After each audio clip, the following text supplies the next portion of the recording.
this is from my client. So, I'm thankful talaga sa client ko kasi ang babait nila, lalo na itong nagpadala ng chocolate. So, kung pwede lang talaga ilibre ko siya ng ticket, no? Kaso nga lang guys, commission-based lang din talaga kami as a travel agent. Pero nadi-discount naman sila, ma'am. So, ang dami niya pang balak ipabook sa amin. So, siguro next time, talagang i-super discount ko siya kasi nga, ang dami niya na rin napabook at saka ang bait talaga ni ma'am. Ito from Israel pa.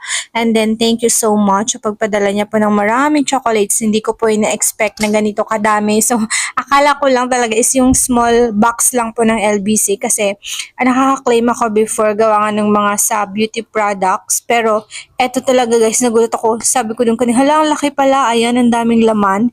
May mga KitKat, and then Toblerone, and Spam. So, ayan na, ang baby, ang baby ko. Parang mauuna pang kakain sa akin, pero hindi ko pa po siya ngayon pinapakain ng mga sweets, guys. Pinapakain ko